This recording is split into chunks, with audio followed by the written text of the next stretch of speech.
बिस्मिल्लाहिर्रहमानिर्रहीम। अस्सलाम वालेकुम स्टूडेंट्स।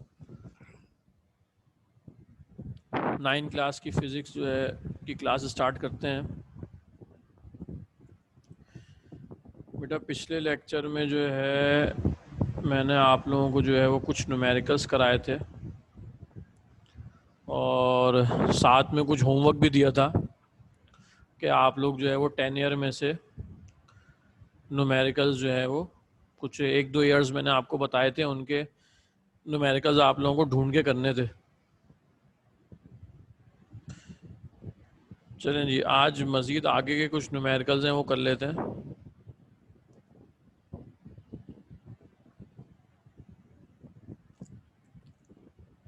अच्छा जी, हम लोगों ने 9 तक कर लिए थे, लास्ट 9 किया था हम लोगों ने। आज जो है वो 10 से स्टार्ट करते हैं। अच्छा जी, सवाल देखें। सवाल में कहा जा रहा है I stone is drop from the tower. सही है बेटा। अब देखें ये ड्रॉप जो है ये बता रहा है, ड्रॉप का क्या मतलब है, डाउनवर्ड मूवमेंट। सही है। और कल मैंने लास्ट टाइम मैंने आप लोगों को एक चार्ट बनवाया था। देखें ये चार्ट यहाँ पे, ये ब्लू कलर का जो चार्ट यहाँ मौजूद है, सही है। इसमें हमने क्या लिखा था कि अगर अपवर्ड मूवमेंट होगी तो वी एफ ज़ीरो के बराबर, और अगर डाउनवर्ड मूवमेंट होगी तो वी आई ज़ीरो के बराबर, और एक्सेलरेशन बराबर हो जाएगा अपवर्ड मूवमेंट में माइनस जी के बराबर, और डाउनवर्ड मूवमेंट में जी के बराबर हो जाएगा। इसी तरीके से डिस्टेंस बराबर हो जाएगा एच दोनों में, अपवर्ड में भी और डाउनवर्ड में भी। अच्छा, अब देखें सवाल के मुताबिक कह रहे हैं I stone is drop from the tower. एक स्टोन जो है वो टावर के ऊपर से ड्रॉप किया गया। अच्छा बेटा, ड्रॉप करने का मतलब ये होता है कि वो पहले आपके हाथ में मौजूद था और आपने उसको क्या किया, रिलीज कर दिया, छोड़ दिया। इसका मतलब वो जब आपके हाथ में मौजूद था, बेटा ये अब्दुल राफे पूछ रहे हैं सर आपने जो न्यूमेरिकल कराए थे वो बुक में से हैं। बेटा सारे न्यूमेरिकल ये बुक में से ही हैं, यहाँ पे जितने भी हैं वो सब न्यूमेरिकल बुक में से ही हैं। अच्छा, तो बेटा ड्रॉप का मतलब ये है कि ऊपर से जो है वो किसी ने उसके हाथ में था, उसने रिलीज कर दिया। तो जब वो हाथ में था तो उसका मतलब रुका हुआ था, और जब कोई चीज़ रुकी हुई होती है तो उसकी वेलोसिटी क्या होती है, ज़ीरो होती है। तो स्टार्ट करते हैं। सबसे पहले यहाँ पे डाटा बनाएंगे। लेकिन डाटा में मैंने क्या लिखा, V I is equals to zero. V I किसके बराबर है, ज़ीरो के बराबर है।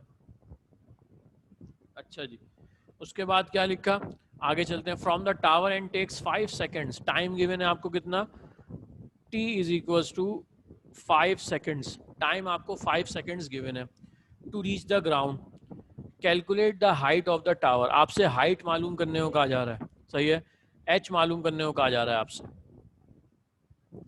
अच्छा, आगे कह रहे हैं take g is equals to 10। अच्छा, इसके आगे लिखा होता है मीटर पर सेकंड स्क्वायर। सही है, तो कह रहे हैं कि जी की वैल्यू आप क्या रखें, 10 मीटर पर सेकंड स्क्वायर रखें। तो मैंने जी की वैल्यू लिख दी 10 मीटर पर सेकंड स्क्वायर। अच्छा बेटा, अब ज़रा फॉर्मूला चेक करें। देखें आपके पास जो फॉर्मूले हैं, इसमें मैंने लास्ट टाइम आपको बताया था कि फॉर्मूले जो हैं वो एस को जगह एच लिख देते हैं और ए की जगह क्या लिख देते हैं, जी लिख देते हैं। अच्छा, आप देखें यहाँ पे कौन सा फॉर्मूला इस्तेमाल करेंगे। देखें ये थर्ड फार्मूला, इस थर्ड फार्मूले में तमाम चीज़ें मौजूद हैं। एस की जगह एच आ जाएगा, वी आई की वैल्यू ज़ीरो गिवन है, टाइम गिवन है आपको, ये 1/2 कांस्टेंट है। ए की जगह क्या आ जाएगा, जी आ जाएगा, और टाइम की वैल्यू आपको गिवन है। सही है, तो सॉल्यूशन की हेडिंग आई और कन्वर्जन इसके अंदर कोई भी नहीं है। तो सॉल्यूशन की हेडिंग डाल के मैंने पहले फॉर्मूला लिखा। फॉर्मूला क्या है मेरे पास, S is equals to we I T plus half A T square. अब देखें वैल्यू रिप्लेस करने जा रहा हूँ। एस की जगह मैंने लिख दिया एच, वी आई की जगह मैंने लिख दिया 0, टाइम की जगह 5। फिर आगे चलते हैं, 1/2 की जगह 1/2 आ गया। अच्छा, ए की जगह क्या आ गया, जी आ गया, और टाइम की जगह क्या आ गया, 5, और उसके ऊपर स्क्वायर। सही है, और आगे चलते हैं, एच आ गया। अच्छा, 0 को 5 से मल्टीप्लाई करेंगे 0 हो जाएगा, प्लस 1/2, जी की जगह रख दिया क्या, 10, और ये 5 का स्क्वायर क्या हो गया, 25 हो गया। सही है बेटा। आगे देखें क्या करेंगे, ये 2 से ये जो है 10 कैंसिल कर दिया, 2 5 10, और जब 25 को 5 से मल्टीप्लाई करेंगे तो आंसर क्या आ जाएगा 125। तो h की वैल्यू आपके पास क्या आ गई 125, और हाइट की यूनिट क्या होती है मीटर्स। तो इसका मतलब ये है कि जो टावर की हाइट थी आपके पास वो कितनी थी 125 मीटर्स थी। आखिर में स्टेटमेंट किस तरीके से लिखेंगे, result the height of the tower is 125 metres. सही है बेटा। तो जो हाइट आपके पास आई वो कितनी आ गई 125 मीटर्स आ गई। अच्छा अलिजबा कह रही हैं 0 + 1 कहाँ गया। बेटा देखें इस 0 को तो लिखेंगे ही नहीं, सही है 0 है ना, 0 लिखने की ज़रूरत ही नहीं है। और ये 1 देखें यहाँ पे मल्टीप्लाई हो रहा है, 1 5 ज़ा 5 और 5 25 ज़ा 125। सही है बेटा। तो 1 जो है वो क्या हो गया 5 से मल्टीप्लाई हो गया। और बेटा किसी को कोई सवाल है तो पूछे। क्वेश्चन नंबर 10 मैंने आप लोगों को कराया, इसे आप लोग अपने पास जो है वो सेव कर लें, और इसके अलावा अगर किसी को कोई सवाल है तो पूछ लें।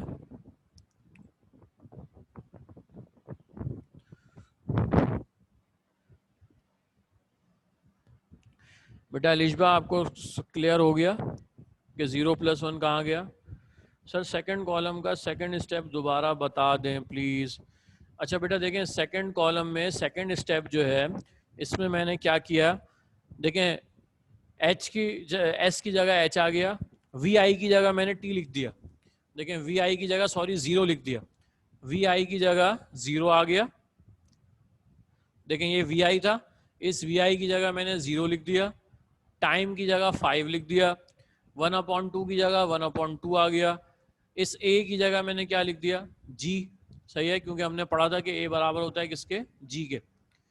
फिर टाइम की जगह 5 लिखा, उस पर स्क्वायर आ गया। अच्छा अब सेकंड स्टेप देखें, देखें जब 0 को 5 से मल्टीप्लाई किया तो आंसर क्या आ गया 0 आ गया। उसके बाद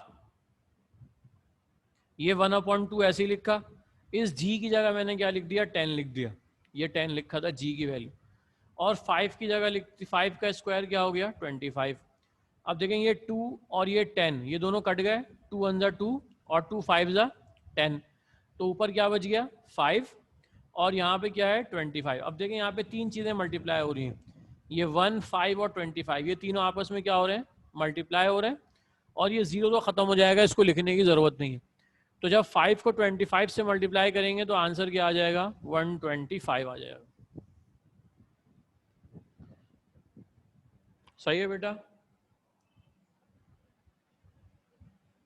सुमैया क्लियर हो गया आपको, और कोई मसला है तो पूछ लें बेटा, फिर नेक्स्ट क्वेश्चन की तरफ चलते हैं।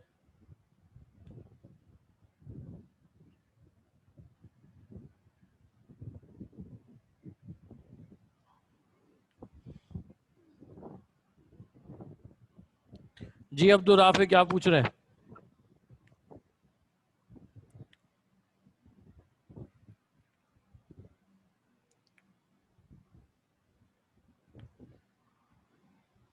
जी मीन्स ग्रेविटी, हाँ बेटा सिद्रा पूछ रही हैं जी मीन्स ग्रेविटी। जी बेटा बिल्कुल, स्मॉल जी का मतलब होता है gravity. H means v i means, अच्छा बेटा एच का मतलब होता है हाइट और वी आई का मतलब होता है इनिशियल वेलोसिटी। ये चीज तो हम लोग बहुत पहले पढ़ चुके हैं कि वी आई का मतलब इनिशियल वेलोसिटी होता है।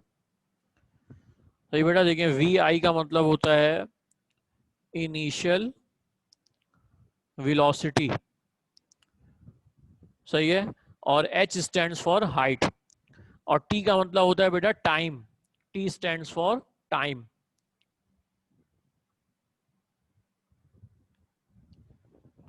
और बेटा किसी को कोई सवाल है तो पूछे वरना फिर आगे चलते हैं।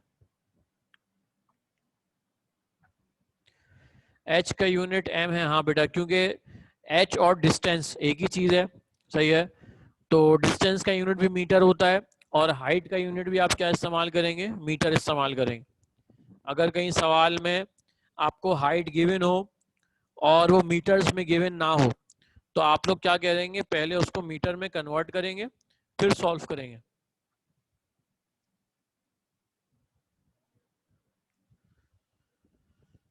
चलें बेटा नेक्स्ट क्वेश्चन की तरफ चलें।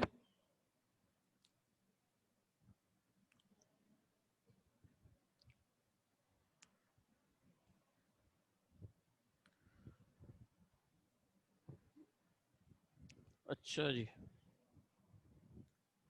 सर ग्रेविटी और एक्सेलरेशन का यूनिट एक होता है। हाँ बेटा, ग्रेविटी और एक्सेलरेशन एक ही चीज़ है, सही है। जब भी कोई चीज़ ऊपर से नीचे या नीचे से ऊपर जा रही हो तो उसकी जो एक्सेलरेशन है वो ग्रेविटी में कन्वर्ट हो जाती है, यानी उसकी एक्सेलरेशन जो है वो ग्रेविटी के बराबर होती है, सही है। तो इसीलिए एक्सेलरेशन और ग्रेविटी के यूनिट जो है वो क्या है, सेम होती है। अच्छा जी, नेक्स्ट क्वेश्चन की तरफ आते हैं। Question number 11। देखिए बेटा, क्वेश्चन नंबर 11 में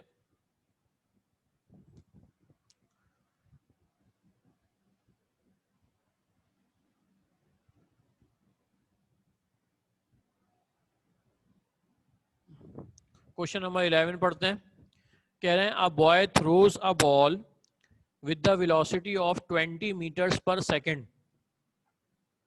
Find the time elapsed between throwing and catching the ball. कह रहे हैं कि एक लड़के ने जो है वो बॉल फेंकी, सही है। अच्छा, ये नहीं पता चल रहा कि ऊपर फेंकी कि नीचे फेंकी, मगर जब सवाल का अगला हिस्सा पढ़ेंगे तो समझ में आ जाएगा।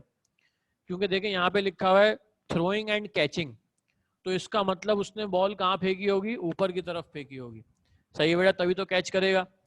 तो a boy throws a ball with the velocity of 20 meters per second, 20 metre per second की वेलोसिटी से उसने बॉल क्या की, फेंकी। आपसे पूछ रहे हैं find the time elapse between throwing and catching the ball. आप ये बताएं कि कितनी देर बाद उसके हाथ में जो है वो बॉल दोबारा आएगी, सही है बेटा। तो अब मैं इसका जरा डाटा बनाता हूं। अब देखें, सबसे पहले आप लोग यहाँ पे चेक किया करें कि मूवमेंट कौन सी है, अपवर्ड मूवमेंट है या डाउनवर्ड मूवमेंट है। देखें बॉल ऊपर की तरफ जा रही है, सही है। एक साइड का टाइम निकालते हैं ऊपर की तरफ जाने वाला, और बाद में कह देंगे कि अगर ऊपर 2 मिनट में गई है तो नीचे भी 2 मिनट में आएगी, इसका मतलब टोटल 4 मिनट हो जाएंगे। तो अपवर्ड मूवमेंट को ले लेते हैं। अपवर्ड मूवमेंट के मुताबिक बताएं क्या चीज जीरो होती है। सिद्रा कह रही है बॉल नीचे भी तो आ सकती है। बेटा बॉल बिल्कुल नीचे आएगी, मगर मैं यहाँ पे सिर्फ अपवर्ड मूवमेंट की बात कर रहा हूँ। देखें ये बॉल जो है, फॉर एग्जाम्पल ये बॉल है, इसने यहां से लेकर यहां तक का फासला तय किया, सही है। अच्छा, अब अगर ये यहां से लेकर यहां तक 2 सेकंड में गई है फॉर एग्जाम्पल, तो ऊपर से नीचे भी कितनी देर में आएगी, 2 सेकंड में आएगी, सही है। तो मैं एक साइड का टाइम मालूम कर लेता हूं, और उसके बाद मैं क्या करूंगा, उसको जो है 2 से मल्टीप्लाई कर दूंगा, सही है। अगर एक साइड जो है वो 2 मिनट में गई है, तो ऊपर से नीचे भी कितने में आएगी, 2 सेकंड में आएगी। 2 सेकंड यहाँ पे, 2 सेकंड यहाँ पे, तो टोटल टाइम कितना हो जाएगा, 4 सेकंड हो जाएगा। बेटा डिस्टेंस तो डिवाइड होगा अगर सवाल में दिया हो, सवाल में डिस्टेंस दिया हुआ ही नहीं है, सही है, और आपको डिस्टेंस की जरूरत भी नहीं है, सही है बेटा सुमैया। सवाल में डिस्टेंस आपको गिवन ही नहीं है, लिहाजा उसको सोचने की जरूरत ही नहीं, क्योंकि वो है ही नहीं और आपको पता भी नहीं, मालूम भी नहीं करना। अच्छा जी, तो अपवर्ड मूवमेंट के तहत डेटा मैंने बनाना शुरू किया। ये वाली साइड देखें, ये जो है ना, ये बॉल जो ऊपर जा रही है, मैं इसको सॉल्व करने जा रहा हूँ। बॉल ऊपर जा रही है, अपवर्ड मूवमेंट है, लिहाजा मैंने क्या कह दिया कि वी एफ बराबर होगी किसके, 0 के, सही है। और सवाल में जो दिया हुआ है वो क्या हो जाएगा, वी आई हो जाएगा। तो v I is equal to 20 metre per second. आपसे टाइम पूछा जा रहा है, आपको टाइम मालूम करना है। अच्छा, उसके बाद अच्छा यहाँ पे आपको एक्सेलरेशन मालूम है, आपको किसके बराबर होती है, a is equal to minus G के बराबर होती है। इसका मतलब इसकी वैल्यू क्या आ जाएगी, -10 मीटर पर सेकेंड स्क्वायर। अब देखें सवाल में आपको क्या क्या चीजें गिवन है, वी एफ गिवन है, वी आई गिवन है, टाइम निकालना है, और एक्सेलरेशन तो अपवर्ड मूवमेंट में -g के बराबर हो जाती है, जो कि क्या हो जाएगा, -10 हो जाएगा। अच्छा अब देखें इसमें से फॉर्मूला कौन सा इस्तेमाल करेंगे। देखें ये सेकंड फॉर्मूला, ये जो सेकंड फॉर्मूला है इसमें क्या लिखा है, v f is equal to we i plus a t. सही है, सॉल्यूशन की हेडिंग आई, फॉर्मूला लिखा v f is equal to we i plus a t. अब देखें वैल्यू रिप्लेस करने जा रहा हूं, वी एफ की जगह मैंने लिख दिया 0, वी आई की जगह मैंने लिखा 20, एक्सेलरेशन की जगह लिखा मैंने -10 और टाइम की जगह मैंने लिख दिया टाइम, क्योंकि ये तो मालूम करना था। अच्छा जी आगे चलते हैं। अब देखें ये 0 तो खत्म हो जाएगा, इसके बाद बेटा अपवर्ड और डाउनवर्ड मूवमेंट में एक्सेलरेशन हमेशा फिक्स रहती है, क्योंकि एक्सेलरेशन बराबर हो जाती है ग्रेविटी के। अच्छा अब देखें ये 20 जो है, इस 20 की साइन यहाँ पे क्या है, प्लस है। अगर मैं इसको उठा के दूसरी तरफ लेके जाऊंगा तो क्या हो जाएगा, -20। सही है। अच्छा यहाँ देखें इस प्लस को जब माइनस से मल्टीप्लाई करेंगे तो क्या हो जाएगा, प्लस माइनस माइनस, और क्या बच गया 10, और यहाँ पे क्या आ गया, टी आ गया। सही है बेटा। उसके बाद देखें माइनस से माइनस कैंसिल कर दें, ये माइनस और ये माइनस क्या हो गया, कैंसिल हो गया। ये टी यहाँ पे क्या हो रहा है, और ये 10 यहाँ पे क्या हो रहा है, टी के साथ मल्टीप्लाई हो रहा है। अगर मैं इसको शिफ्ट करूं तो क्या हो जाएगा, डिवाइड हो जाएगा। तो 20 divide by 10 is equal to t. इसको कैंसिल कर दें तो टाइम हमारे पास कितना आ गया, 2 सेकेंड्स आ गया बेटा। सही है। अब देखें ये एक साइड का टाइम है, time is equal to 2 seconds आ गया। अब मैं अगर आपसे कहूं कि टोटल टाइम कितना होगा, तो total time is equal to 2 multiply by 2 is equal to 4 seconds. इसका मतलब बॉल जो है ऊपर जाने में भी उसने 2 सेकेंड लगाए, और ऊपर से नीचे आने में भी कितना टाइम लगाएगी, 2 सेकेंड्स लगाएगी। सही है। तो रिजल्ट आप लोग क्या लिखेंगे, रिजल्ट आएगा the time elapsed between throwing and catching is 4 seconds। सही है बेटा। तो ऊपर से नीचे और फिर नहीं, नीचे से ऊपर और फिर ऊपर से नीचे आने में टोटल टाइम कितना लगा, 4 सेकेंड्स लग गए। सही है जी। तो ये जो है क्वेश्चन नंबर 11 हम लोगों ने सॉल्व किया। इसे आप लोग अपने पास सेव कर लें, और कोई सवाल है तो पूछ लें।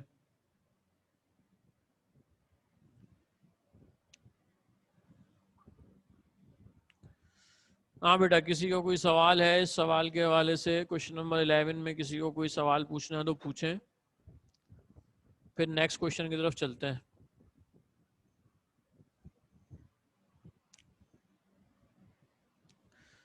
अच्छा रिजल्ट रीड कर दें, सिद्रा कह रही है बेटा रिजल्ट मैंने लिखा है the time elapsed between throwing and catching is 4 seconds. सही है बेटा। देखें ये यहाँ से लिखा है, ये ऊपर लिखा है ना, the time elapsed between throwing and catching the ball, आप इजाफा करते हैं उसमें, द बॉल इज 4 सेकेंड्स।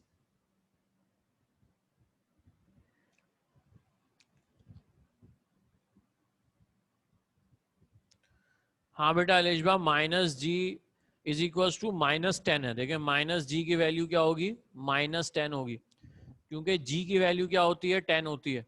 तो -g क्या हो जाएगा, -10 हो जाएगा। देखें असल में g की वैल्यू होती है 9.8 मीटर पर सेकेंड स्क्वायर, मगर इसको राउंड ऑफ करके क्या इस्तेमाल करते हैं, 10 इस्तेमाल करते हैं। सही है।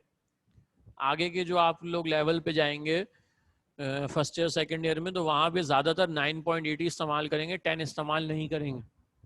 सही है। यहाँ पे मैट्रिक के लेवल में 10 को इस्तेमाल करना आसान होता है, इसलिए 10 इस्तेमाल करते हैं। सर प्लस माइनस माइनस होता और 20 और 10 माइनस होते तो 10 सेकेंड आंसर नहीं आ सकता था। नहीं बेटा, क्योंकि 20 और 10 माइनस हो नहीं सकते। उसकी वजह यह है कि देखें ये t इससे मल्टीप्लाई हो रहा है। सही है। देखें यहाँ पे अगर मैं लिखता तो कुछ ऐसा हो जाता, 20 प्लस माइनस माइनस 10 t। अब देखें ये 20 इस 10 के साथ माइनस नहीं हो सकता।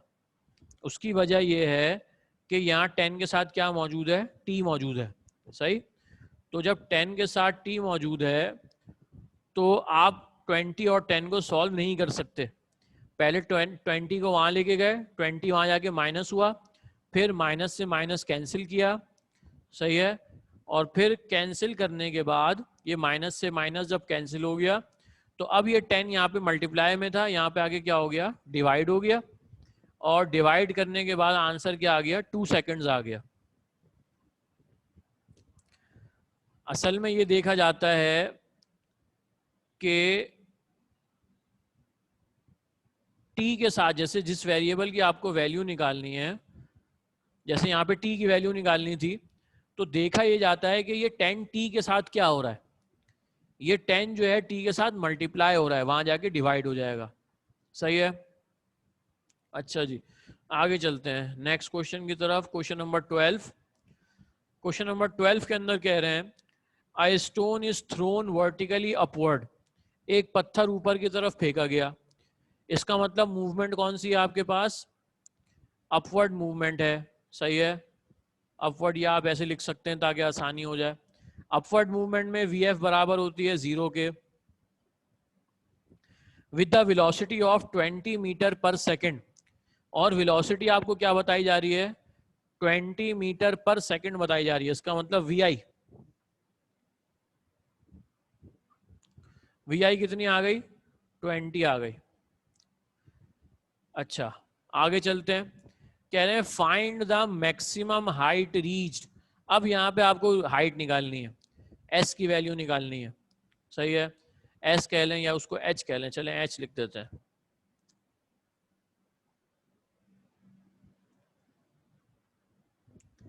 H निकालना है आपको। By the stone and total time of flight, और टोटल टाइम भी फाइंड करना है, सही है। टोटल टाइम वैसे ही फाइंड करेंगे जैसे पिछले सवाल में हम लोगों ने फाइंड किया था। तो अब देखें, S भी निकालना है और आपको T भी निकालना है। अच्छा, वर्टिकली का मतलब है स्ट्रेट ऊपर की तरफ। देखिए बेटा, ये होता है वर्टिकल, सही है, और ये होता है हॉरिजॉन्टल। ये वर्टिकल है और ये क्या है, हॉरिजॉन्टल। तो वर्टिकली अपवर्ड्स, ऊपर की तरफ फेंका, और उसकी वेलोसिटी 20 मीटर पर सेकंड से। आपको हाइट मालूम करनी है और टाइम मालूम करना है। अच्छा, अपवर्ड मूवमेंट है, तो अपवर्ड मूवमेंट में आपको मालूम है कि एक्सेलरेशन बराबर होता है किसके, -g के, और जो कि किसके बराबर हो जाएगा, -10 के बराबर हो जाएगा, सही है। स्टार्ट करते हैं। सबसे पहले हमें S निकालना है, H निकालना है यानी। तो H निकालने के लिए कौन सा फॉर्मूला इस्तेमाल करें, बताएं जी। S निकालने के लिए कौन सा फॉर्मूला इस्तेमाल करें,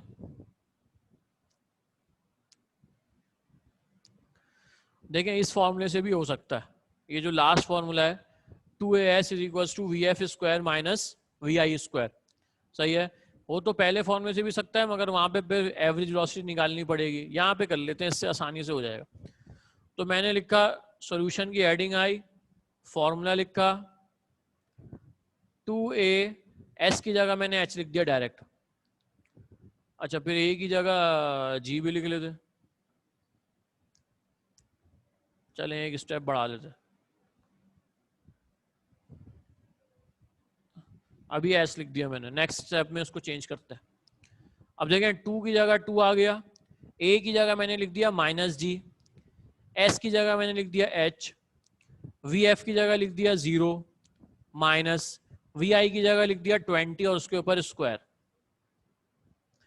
अब देखें, ये 2 की जगह तो 2 आ जाएगा, ये -g की जगह आ जाएगा -10, H की जगह H लिख दिया। अच्छा, दूसरी तरफ देखें, यहाँ पे लिखा है 0 का स्क्वायर, तो ये तो खत्म हो जाएगा, कोई वैल्यू नहीं है। यहाँ पे लिखा है 20 का स्क्वायर, तो ये माइनस ऐसे ही आ गया, और 20 के स्क्वायर का मतलब होता है 400, सही है बेटा। अब देखें, यहाँ पे मल्टीप्लाई करते हैं, 2 को जब -10 से मल्टीप्लाई किया तो आंसर आ गया -20, H = -400। देखें, ये माइनस से माइनस कैंसिल हुआ, उसके बाद 20 यहाँ पे मल्टीप्लाई में था, वहां पे आके क्या हो जाएगा, डिवाइड हो जाएगा। तो H = 400 डिवाइडेड बाय 20। इसको जब आप लोग सॉल्व करेंगे, 0 से 0 जाएगा, 2 और 2 20 = 40, तो h की वैल्यू आ जाएगी 20 और यूनिट आ जाएगी मीटर्स। तो जो हाइट आ गई हमारे पास वो कितनी आ गई, 20 मीटर्स आ गई। सही है बेटा, ये हाइट मालूम कर ली। इसके बाद जो है हम लोग क्या मालूम करेंगे, टोटल टाइम मालूम करेंगे। अच्छा, टोटल टाइम इस सवाल में जो है बिल्कुल पिछले सवाल की तरह होगा। सही है, कोशिश करते हैं इसी जगह में हो जाए। देखें, टाइम मालूम करने के लिए v f is equal to we i plus a t. अब देखें वी एफ की वैल्यू आपको कितनी दी हुई है, 0। वी आई आपको कितना दिया हुआ है, 20। और ए की वैल्यू आपके पास क्या है, -10। और टी की जगह टी आ गया। अब देखें जैसे पिछले सवाल में किया था बिल्कुल सेम उसी तरीके से 20 को उठा के वहां लेके जाएंगे, -20 हो जाएगा। और यहाँ पे प्लस माइनस माइनस 10t बच जाएगा। देखें इस माइनस से ये माइनस कैंसिल हो जाएगा, क्या बचेगा, 20 इज इक्वल टू 10 और t। अब ये t यहाँ 10 यहाँ पे मल्टीप्लाई हो रहा है, यहाँ पे आगे डिवाइड हो जाएगा, 20 divide by 10 is equal to t। Cancel करेंगे तो t की वैल्यू आपके पास कितनी आ जाएगी, 2 सेकेंड्स, बिल्कुल सेम पिछले सवाल की तरह। अच्छा, जब टाइम 2 सेकेंड्स है तो टोटल टाइम क्या हो जाएगा बेटा, 4 सेकेंड्स। सही है, तो आधा सवाल तो बिल्कुल पिछले सवाल की तरह है। और दूसरी चीज यहाँ पे क्या हो गई, हमने h की वैल्यू फाइंड कर ली। सही है, तो आखिर में जो आप लोग स्टेटमेंट लिखेंगे, स्टेटमेंट क्या आएगी, द टोटल डिस्टेंस, या मैक्सिमम हाइट लिख लेते हैं, सवाल में जो लिखा है वही लिख लेते हैं।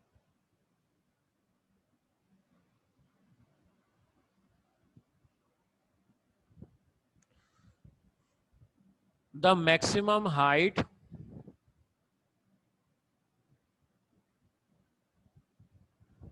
HEIGHT height is 20 meter and time taken is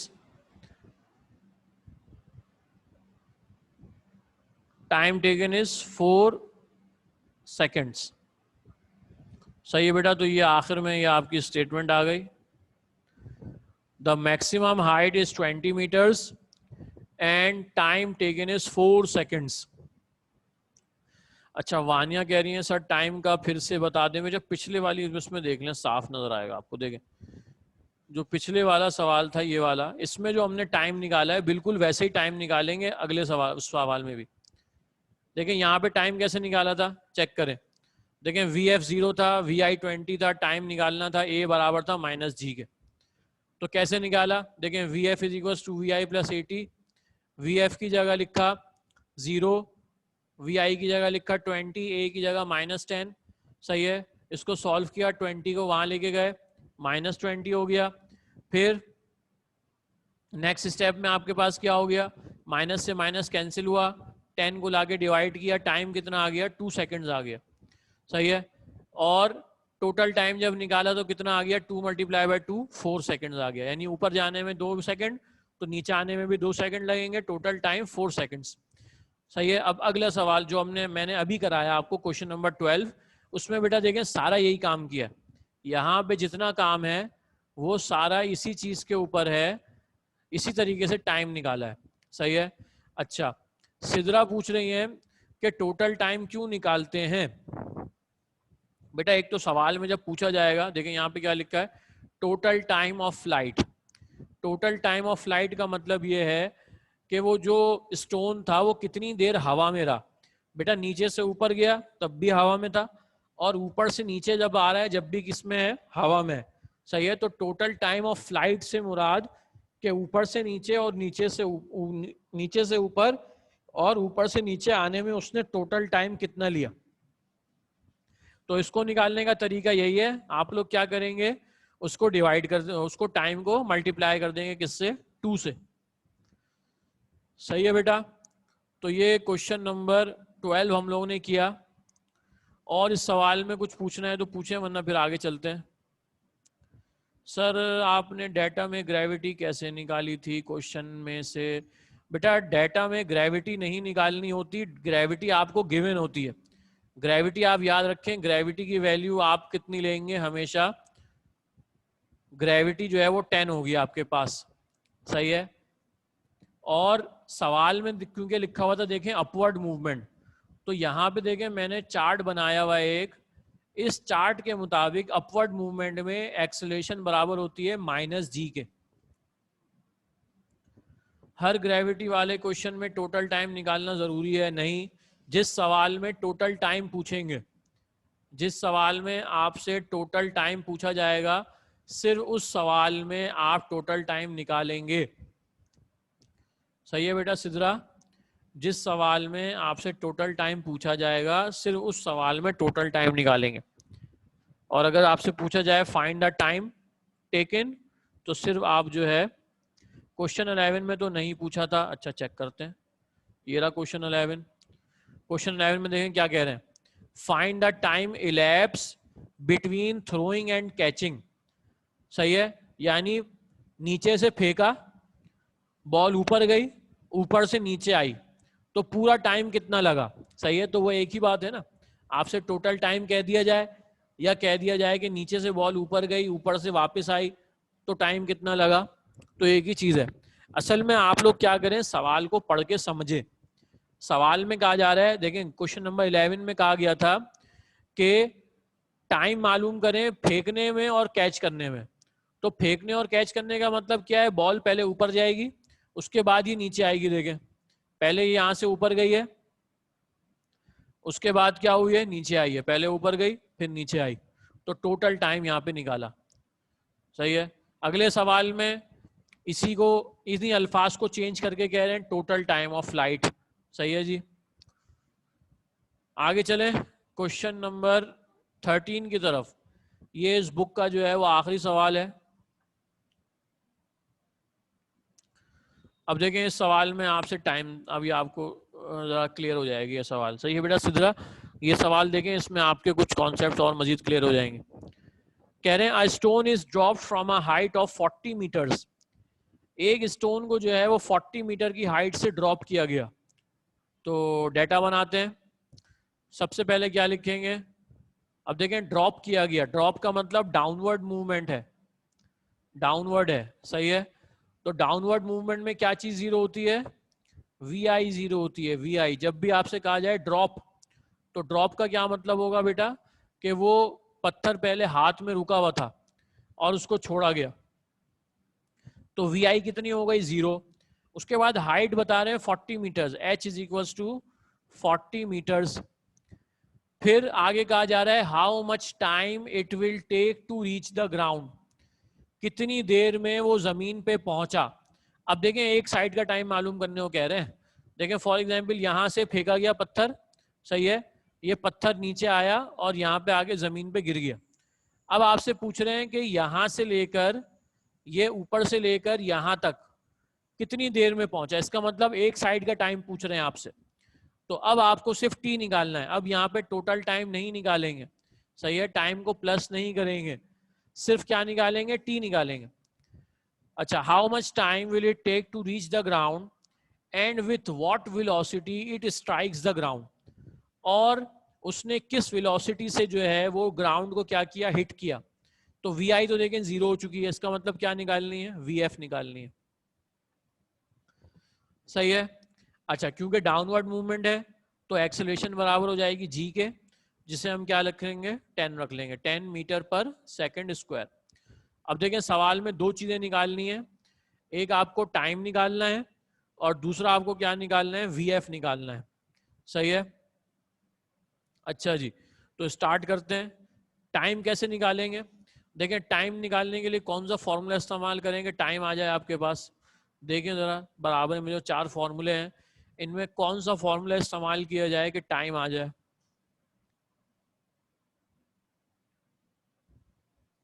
देखें मैं बताता हूँ, ये थर्ड फॉर्मूला, ये थर्ड फॉर्मूला जो है, इसकी मदद से हम क्या मालूम करेंगे, टाइम मालूम करेंगे। सही है, स्टार्ट करते हैं। सॉल्यूशन, फॉर्मूला लिखा, S is equals to VIT plus half AT square. अब देखें S की जगह मैंने क्या लिख दिया, H लिख दिया, VI की जगह मैंने क्या लिख दिया 0, टाइम की जगह मैंने T लिख दिया क्योंकि ये मालूम करना है, प्लस 1/2 की जगह 1/2 आ गया, A की जगह मैंने लिख दिया G और टाइम की जगह लिख दिया T, उस पर स्क्वायर आ गया। और वैल्यूज रिप्लेस करते हैं। देखें H की वैल्यू सवाल में कितनी दी हुई है 40, तो H की जगह 40 आ गया। जब 0 को T से मल्टीप्लाई करेंगे तो 0 हो जाएगा, 0 multiply by anything become 0, 0 divide by anything और 0 मल्टीप्लाई बाय एनीथिंग बिकम 0। अच्छा जी, 1/2, G की जगह मैंने रख दिया है 10 और ये T स्क्वायर की वैल्यू मालूम करनी है, T की वैल्यू मालूम करनी है। अच्छा अब आगे देखें, ये 2 1 जा 2 और 2 5 जा 10, तो क्या बचा है 40। इस 0 को लिखने की जरूरत नहीं है, क्या लिखेंगे 5 लिखेंगे और T स्क्वायर लिखेंगे। 1 को 5 से मल्टीप्लाई कर दिया, 1 5 जा 5 और फिर हमने क्या लिख दिया T स्क्वायर लिख दिया। अब देखें ये 5 यहाँ पे मल्टीप्लाई हो रहा है, 40 के पास जाके डिवाइड हो जाएगा, 40/5 is equals to T square. सही है बेटा, तो इन दोनों को जब डिवाइड करेंगे तो आंसर आ जाएगा 8, तो T स्क्वायर की वैल्यू आपके पास आ जाएगी 8। अच्छा अब आपको T की वैल्यू मालूम करनी है, तो T की वैल्यू मालूम करने के लिए क्या करेंगे, ये स्क्वायर को खत्म करना पड़ेगा, और स्क्वायर को खत्म करने के लिए हम लोग क्या करते हैं, taking square root on both sides, दोनों साइड्स पे आप क्या कर लेंगे स्क्वायर रूट ले लेंगे। सही है, तो यहां लिखेंगे taking square root on both sides, तो ये हो जाएगा T स्क्वायर, इसके ऊपर रूट आ गया और यहां पे ये 8 के ऊपर रूट आ गया, स्क्वायर से रूट कैंसिल, हाँ बेटा स्क्वायर से रूट कैंसिल हो जाएगा, तो जो आपके पास बचेगा T इज इक्वल्स टू, जब आप लोग 8 का स्क्वायर रूट लेंगे कैलकुलेटर से तो उसका आंसर आ जाएगा आपके पास 2.82। सही है बेटा, तो ये आ जाएगा 2.82। सही है जी, तो ये टाइम आ गया आपके पास 2.82 सेकेंड्स। अच्छा जी, ये तो मालूम हो गया। अब बारी है किसकी, T मालूम कर लिया, अब VF की बारी है। सही है बेटा, VF के लिए कौन सा फॉर्मूला अप्लाई करें, हेडिंग बनाएंगे फॉर VF। VF के लिए देखें ये वाला फॉर्मूला इस्तेमाल करेंगे, second formula, VF is equals to VI plus AT। अच्छा देखें VF की जगह मैंने क्या लिख दिया, VF लिख दिया, ये नीचे कर रहा हूं यहाँ पे, VI की जगह मैंने क्या लिखा 0। अच्छा एक्सेलरेशन की जगह मैंने क्या लिख दिया 10 लिख दिया, एक्सेलरेशन की वैल्यू क्या होती है 10 है, और टाइम की जगह मैंने लिख दिया 2.82। सही है बेटा, अब इसको जरा सॉल्व कर लेते हैं, ये 0 तो नहीं लिखेंगे। अच्छा वानिया बेटा ये बताता हूं मैं आपको कि आपका 2.82 कैसा है। अच्छा VF 0 लिखने की जरूरत नहीं है, 10 को जब 2.82 से मल्टीप्लाई करेंगे तो आंसर आ जाएगा 28.2, और ये VF निकालिए तो यूनिट आ जाएगी मीटर पर सेकंड। सही है, तो दोबारा देख लें, देखें कह रहे हैं, देखें ये 8 का जो स्क्वायर रूट है, ये 8 के ऊपर स्क्वायर रूट है, ये आप कैलकुलेटर से निकालेंगे। सही है, कैलकुलेटर में ऑप्शन होता है स्क्वायर रूट का, इस तरीके का ऑप्शन होता है कैलकुलेटर में, इसको क्लिक करके जब आप उसमें 8 क्लिक करेंगे, 8 टाइप करेंगे तो आंसर आ जाएगा 2.82। सही है, तो टाइम आपके पास 2.82 आ गया, फिर इसी टाइम को आपने जो है वो सेकंड फॉर्मूले में रिप्लेस किया, और जब वहां पे मल्टीप्लाई किया तो आपके पास आंसर आ गया 10 मल्टीप्लाई बाय 2.82, 28.2 आंसर आ गया आपके पास। सही है बेटा, तो आखिर में जो है आप लोग इसकी स्टेटमेंट लिखेंगे खुद से। अब मेरे पास यहाँ जगह नहीं है, मिटाना पड़ेगा कुछ, तो आप लोग स्टेटमेंट खुद से लिख लेंगे, आसान है।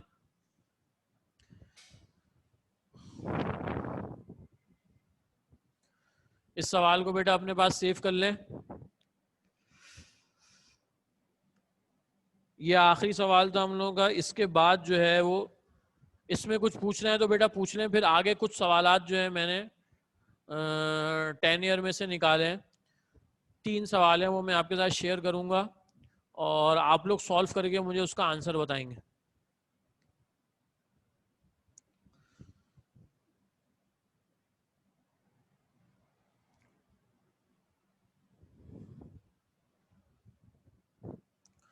चलें जी आगे चलते हैं। देखें ये 3 सवाल हैं हमारे पास। आपको क्या करना है, इन 3 सवालात को जल्दी से सॉल्व करें और मुझे इसका आंसर बताएं। चलें जी, ये आप लोगों का अभी का काम है। पहला सवाल सॉल्व करें। A car moving with a uniform acceleration attains a speed of 36 kilometres per hour in 2 minutes. Find the acceleration of the car. एक ये सवाल है। यहाँ पे एक चीज़ मैं आपको बता दूं बेटा, ये कॉपी में सॉल्व करने की ज़रूरत नहीं है।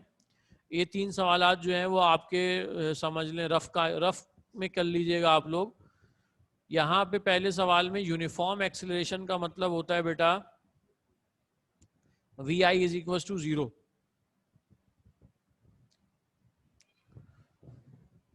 चलें जी जल्दी जल्दी सॉल्व करें और इसका आंसर बताएं। बेटा रफ कॉपी में कर लें, फेयर कॉपी में नहीं कीजिएगा, ये एक्स्ट्रा क्वेश्चंस हैं।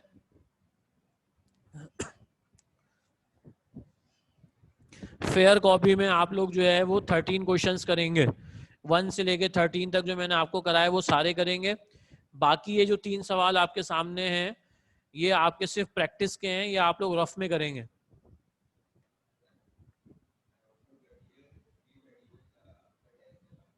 अच्छा जी, अच्छा बेटा 3:30 पे आप लोगों का जो है वो टेस्ट है। 3:30 पे आप लोगों का कंप्यूटर बायो का टेस्ट है। अच्छा जी फॉर्मूले दिखा दें कह रहे हैं। बेटा ये 4 फॉर्मूले लिख लें अपने पास।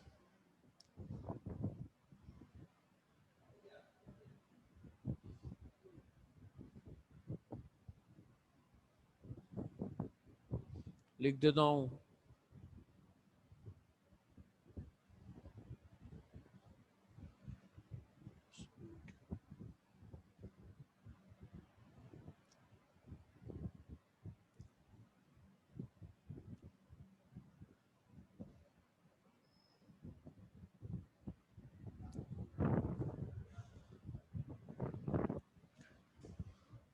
बेटा जो भी टेस्ट है 3:30 पे आप लोगों का टेस्ट है, सही है। 3:30 पे आप लोगों का टेस्ट है। बस ये सवाल आप लोग जल्दी जल्दी कर लें, फिर आप लोगों को ऑफ करते हैं।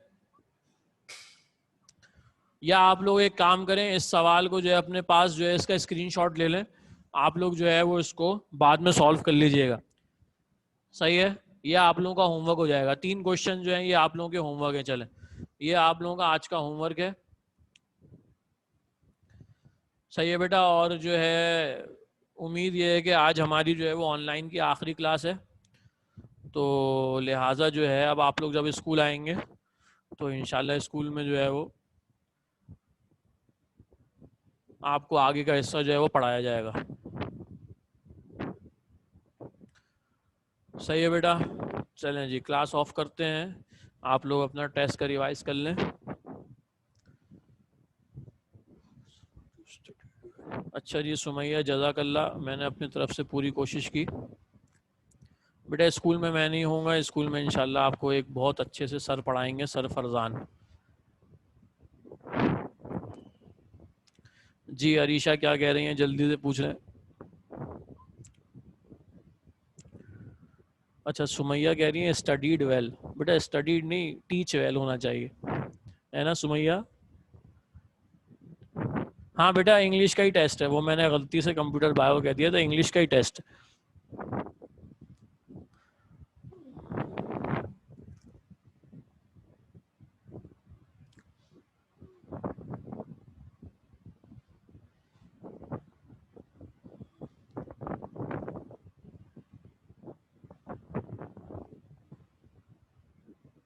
जी बेटा दानिया, जैसा आप कह रही हैं बिल्कुल वैसा ही।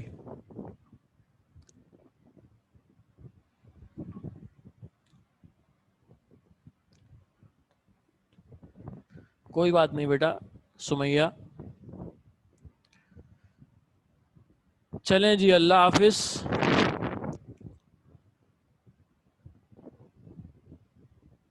जज़ाकल्लाह अरीशा।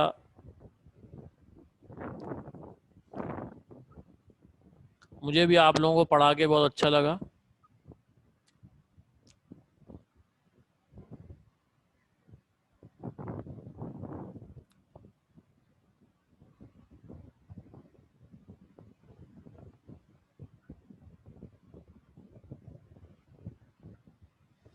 चलें जी, क्लास ऑफ करते हैं। आप लोग अपने टेस्ट का रिवाइज करें। अल्लाह हाफिज़।